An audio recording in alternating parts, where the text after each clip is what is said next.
Hello everyone, welcome back to my channel. I'm Brittany, and today we're going to be taking a trip through Ruth Ware's books. It's Brittney, bitch. Ruth Ware is a British psychological crime thriller author. She's very popular in BookTube. Her books are pretty much everywhere. I don't know a single person who hasn't heard of her. But I'm starting a new series, and I'm calling it A Guide To. So Brittney's Guide to Blank. And today we're going to be covering Ruth Ware. She's a pretty short backlist for being such a popular author. She only has 6 regular-sized published books. She also has a smaller, like 26-page book that's part of like a different kind of series with a bunch of different authors. So I'm not going to count that in today. So she only has 6 of her regular full-sized books that we're going to be covering. I thought I'd go in order of publication. I feel like that would just be easier. And then I can tell you how I feel about each one along the way. And at the end, I'm going to rate them from the ones I would most recommend to the ones I wouldn't recommend you waste your time on. Because trust me, honey, there's a few. So her first book is In a Dark, Dark Wood, which was published in 2015. I gave this book 2 stars. Nora hasn't seen Claire in 10 years, and out of the blue, she gets an invitation to Claire's hen do party, which is like a bachelorette party here in America. So after 10 years, she decides to go to her friend's bachelorette party in the middle of the woods for a weekend away. Yeah, that makes 0 sense. Usually with Ruth Ware's writing, I'm able to read it even if I don't completely enjoy the storyline or the plot or where it's going, but this book was just extremely bland and it was just kind of disappointing. I really was hoping for a more gothic atmosphere, which Ruth Ware is quite known for. She is the master of atmosphere, I will say. In all of her books, I would say 90% of them, she really knows how to create a good atmosphere. In this book, that definitely failed. I really didn't feel the creepy factor. It did not work. I think they were in a glass house, but it wasn't ever really talked about. It was like brought up like twice, and it was just kind of a shame. The hen party was like such an unbelievably boring plot line, and the only thing I liked was really the ending because I just couldn't decide between 2 of the suspects, like who was actually gonna be the culprit. That was my enjoyment of this. Not super high, not super great. I think if you like below average thrillers, you'd probably enjoy this. The action starts like after page 160 out of like a 310 page book. So just prepare yourself for that. I definitely think it's like worth a read. I think a lot of people might be surprised by the ending, but I just found it really hard to suspend, my belief around the fact that after 10 years, you're gonna go to your old friend's bachelorette party. After you like left school for some unknown reason, you just like dropped out and you never saw her again. 10 years later, isn't like suspicious that she's like reaching out to you? So those are my thoughts on that one. Her next book, which published in 2016, is The Woman in Cabin 10. Now, I gave this 3 stars. I actually enjoyed it. I thought it was a very interesting premise. We're following Lo, who's a travel magazine journalist, and she's basically been given this opportunity of a lifetime to go on this like, basically like the Titanic of our times. And it's like this beautiful yacht with like a bunch of rich and famous people, and she gets to basically blurb the whole experience. So she's on this yacht, it's beautiful, it's a wonderful experience, it's like plush beds and like gorgeous food. And then she sees a woman being thrown off the deck in cabin 10. But when she confronts someone about it, there is no one in cabin 10. And that's where our mystery unfolds. And I actually really enjoyed a lot of this. My biggest frustration is that she is an unreliable narrator because she drinks all the time. But I really like the Agatha Christie bit of it where it's just like a small group of people in one location. And I really liked the ending. I thought it was different. So would I recommend this one? Absolutely. I thought it was kind of like a unique take on it, especially because you're like stuck on a boat. So especially if you're like afraid of being stuck out at sea, I feel like this would definitely hit that fear factor for you. But especially because she can't trust anybody. She's already an unreliable narrator. So like she also doesn't know people are taking advantage of her because she is like always under the influence. So kind of interesting. The next book is A Lying Game, which was published in 2017. And I gave this one a whopping 2 stars. I think you can sense a theme here. The Lying Game is about like 4 girls who went to like an elite boarding school called Salton. I'm sorry, it actually was like a second-rate boarding school, but whatever. It was called Salton. And this group of girls are notorious for lying to everyone. They made up a lying game. They thought it was fun. They lied to all their like classmates and their teachers, and they just made a whole lying game out of it. To me, not my favorite premise. I mean, it wasn't even like a adult version of Pretty Little Liars. I just felt like it was really, And basically all the girls are expelled from a school, and then like how many years later one of them texts the rest of them and they all have to gather back in the town and figure out what's going on around the mysterious disappearance of one of their fathers. And the father also happened to be the art teacher at the school. So, I don't know, I saw a lot of the plot twist coming. I didn't find it very titillating, and I really don't know why, but I really hate characters that don't make any sense. And one of them brought a baby with her, and I was like, why did you bring your stupid baby with you? Like, this is not relevant to the plot at all. Like, why is your stupid baby involved in my thriller? I feel like this was a really bad retelling of the Sisterhood of the Traveling Pants with like a really shoddy suicide and a lot of like terrible lies and superfluous hints that went absolutely nowhere. I don't know, I just feel like it was kind of a little bit of a waste of time. I was really upset at the end. I was like, that's it. Like, I predicted it. It wasn't thrilling. It wasn't like, I felt like I was really uncovering a mystery. I felt like, why did I read almost 400 pages of this? I mean, how do you not think about a suspicious death for 17 years? Like, really? I would definitely say this is a slow burn thriller, and I know a lot of people love it. Premise wasn't there for me, the execution wasn't there for me. Sorry. The next book of hers is published in 2018 and is The Death of Mrs Westaway, and I gave this one 3 stars. So in The Death of Mrs Westaway, our main character, Hal, is actually a tarot reader, and she all of a sudden gets this mysterious letter saying, you're the daughter of this grandmother, and here's her inheritance. And so she thinks with all her skills as cold reading people that she'll be able to go and pretend to be this person to get the money, because she also has a loan shark after her ass. And it's just her. Her mother died a while back, and it's just her. So she's trying to take care of herself, and she's trying to pay back the loan shark, but he keeps increasing the interest. So naturally, here's our motivation for her to go and basically lie to an entire family that she's not who she says she is. But she uncovers some secrets in between. I really did like a lot of the familial secrets. There was a lot that came out, and it really made me think. Like, I had a hard time thinking of what happened. There were a couple of good plot twists in here. I really appreciated the gothic feel of this, and even though I didn't get really intensely involved in the characters, I think it was a good story.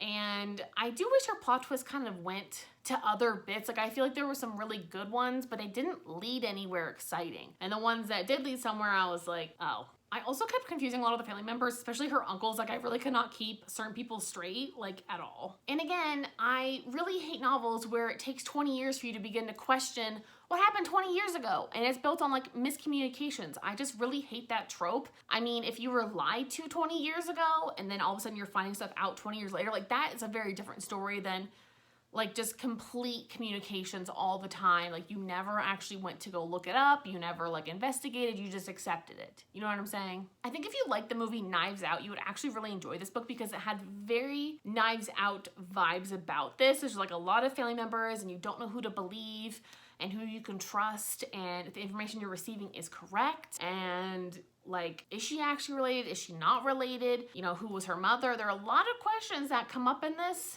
And I do like how everything does get answered at the end. It wraps up pretty nicely. It wasn't the most thrilling of novels, but I think it was a good, satisfactory read. At least it didn't leave like a whole bunch of loose ends everywhere. And it definitely is more of a slow burn. Like, you definitely see a lot of the plot twists and stuff coming, but I kind of like the predictability of this one. The next book is The Turn of the Key, which was published in 2019. And this is by far, I think, Ruth Ware's most popular novel. I think that one has really like shoved her to the forefront of like BookTube is The Turn of the Key, because so many people enjoyed this thriller. And I did too. I gave it 3 stars. We're following Rowan, who finds this ad to go live in this smart house in the Scottish Highlands and be a nanny. And to her, she thought this was a perfect deal. But what she doesn't realize is she's stepping into a nightmare where a child's gonna end up dead and she's gonna end up in prison. This book actually starts with her writing to her lawyer from prison, explaining that like what happened and that it's not her fault, and basically telling us the story through these letters. And it's really interesting. I think that's one of like the highlights of this novel. It was very ingenious in how it told the story. So she goes to this house and she's a nanny and a caregiver. And to me, I used to be a nanny. I was a pet sitter, and she hears a lot of weird noises at night. And whenever you're in someone else's house, especially for the first time, it is nerve-wracking because you don't know what's out there. Especially in the middle of the Scottish Highlands, I'd be worried too. So it definitely created quite the atmosphere, and it was definitely spooky. And like, there were a couple parts where like I had a hard time, like just because of the spooky factor. Like, I'm just naturally very paranoid. So if you're like a naturally paranoid person, I feel like this was a really good thriller for you. I also liked the history of the property that was included. I think it's called Heatherbray House, and it was just so interesting to read some of the history of what happened to some of the people that had lived there, and it's just kind of overall very spooky and atmospheric. Like, this one definitely had one of the highest atmospheres of any of her books. I think that's why this one's so popular. The biggest polarizing issue is that people don't like the ending. I wasn't a big fan of the ending myself. I really was hoping it was like another culprit, but at the same time, I think it's kind of an ingenious story. I just feel like at the same time, it was also kind of a cop-out. Like, I would have liked maybe a more sinister ending. I think that's just how I feel. I like to use the word sinister. I like dark, disturbing things. And if it's not dark enough for me, it doesn't always like hit that spot. But I was hoping for something a little more sinister. Overall, this one had some really good plot twists and thrills, and it had a great atmosphere. But I think especially if you don't like reading about children or children being misbehaving little assholes, this definitely might feel a little monotonous and annoying for you. But it definitely hit home for me, as I used to be a nanny to dog sitter. Like, it was just the paranoia of being alone watching and being responsible for other people and hearing weird noises and you don't know what's going on, you're in a strange place. It definitely gave me that anxiety. So 10 out of 10 for that one. The last book of hers that was just recently published in 2020 is One by One. And this is a 1 star for me. It was not great. It is the most recent read of mine. I finally read it. I was putting it off because I knew I wasn't gonna probably like it, because most people I know have not liked this book. And it's not to say it's a terrible book, but it literally feels like Ruth Ware did not even write this book. I swear to God, she had a ghostwriter with her name. Like, she just had to keep on her 1 book a year schedule, and they had someone else write it, because the writing, listen, I'm gonna give it this. She always, I think most of the time, has a really good atmosphere. This book was very atmospheric. I felt like I was in the French Alps, okay? I'll give it that. We're following this group of coworkers basically from this company called Snoop, which is like a Spotify where you can see what anyone in the entire world is listening to at that time if they're a member. So like, you can snoop on what Beyonce's listening to, and you can click on her feed and you can listen to what she's listening to in real time. Interesting concept, right? But I don't really care about an app as part of my thriller. And a big majority of this book was talking about the logistics of the freaking app and like business applications. Like, it was so boring. I'm not even gonna lie. And we know already from the beginning of the book that 4 of them are gonna end up dead, which also, like, it's kind of like funny, you know, knowing like how many are gonna die out of this. And it just was not that exciting. We're following from 2 perspectives, Liz and Aaron. So Liz is like an ex-employee of the company, and Aaron is the only like housekeeper at the chalet in the French Alps or whatever, which is just ridiculous, because for 10 people, you should not have a chef and 1 housekeeper. I'm just gonna tell you, that is like so unbelievably unrealistic. Like, have you guys never watched Below Deck? Has Ruth Ware never watched Below Deck? You need quite a crew to take care of that many people, like on a luxury resort vacation. 1 person isn't gonna cut it. So already I was like, okay, that's unrealistic. And then you really know who the killer is from very early on. It just makes it very apparent. I wasn't really surprised. I didn't think it really did a good job of hiding it, and I don't think we needed 2 perspectives. I felt like it all would have been honestly a lot better if we just saw from Erin's perspective. I feel like her perspective as like the chalet housekeeper and getting to see everybody and not having an end at all into the group would have just been a better perspective. I digress. I just didn't like this novel. And it was so frustrating is this is like the most beautiful cover of Ruth Ware's. Like, it is without a doubt my favorite cover of hers. It is just gorgeous. It is stunning. And yet what's inside the cover sucks. There's like no mystery there. It's all boring like business stuff. And I don't care about learning about this fictional business. And the way it ends, like, am I supposed to care? The last like 10% of it like completely could have been cut. Like, I did not care about what happened afterwards. No one cares because no one's attached to these characters, and that is just, what is it supposed to mean? What was the ending supposed to mean? So I've gone through all 6 of her books. So now I'm gonna rank them in order from the book you should read to the books you shouldn't read. So first in order, I'm gonna go Turn of the Key. Without a doubt, that is definitely my favorite Ruth Ware book. It has the best atmosphere, it had the best plot line, it had the best writing. It just kept me on my toes and it kept me entertained. And I definitely didn't want to shut the light off one night. And that to me said something. It was definitely pretty good. I just, you know, the ending definitely softened it from what would have been a 4-star into a 3-star. The next book on my list is gonna be The Woman in Cabin 10 is definitely her second best book. I just found that atmosphere so interesting and the storyline behind it interesting, and I didn't expect a lot of a plot twist, and I really was the whole time trying to figure out who was the murderer, what was happening. And I think that that is what you need in a novel. That's what you need in a thriller. You really need to want to find out what's going on. I was very confused, but a good confused. The next one for me would be The Death of Mrs Westaway. I really enjoyed this one as well. It has a really great gothic atmosphere, and I really felt like I was like in the British countryside, and it just also hit me because not having a whole lot of money, like my entire life personally, it really hit me that she was just gonna go out there and try to get this inheritance because she needed to pay off her debt, and she also didn't want to like lose her an arm or something. This loan shark was scary. Plus, I really like the family issues, and it definitely reminded me a lot of Knives Out, which was a great film, so I would definitely recommend this one. The next one is In a Dark, Dark Wood. This is definitely on that ranking list. It's definitely towards the bottom. It was my second most recent read of hers. I read it in January of 2021, and it's okay. It's not bad. I did like it. I was really trying to figure out who the culprit was at the end between two different people, so I did enjoy that. I really didn't like the premise, of course, of after 10 years you're gonna go to someone's freaking party in the middle of nowhere.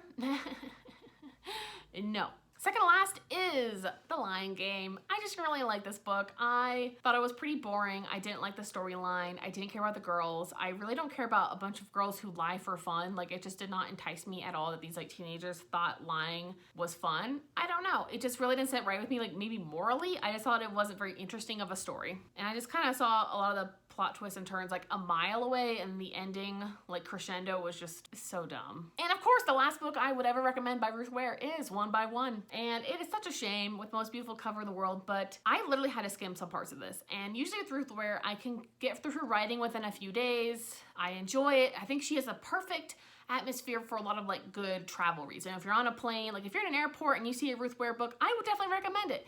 Except for this one. I feel like you might be disappointed as I am. I just really expected a lot more out of an author.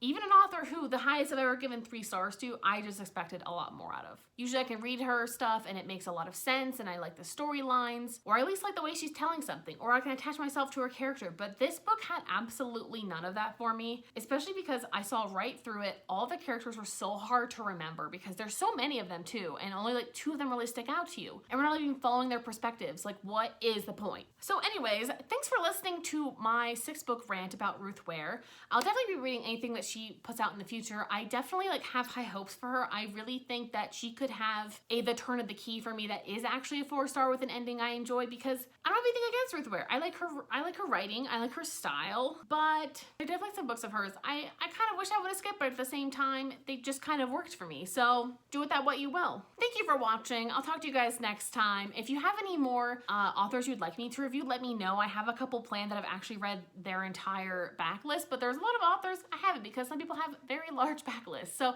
just let me know if you have any suggestions down below. All right, like, subscribe, join the tribe. I'll talk to you guys later. Bye.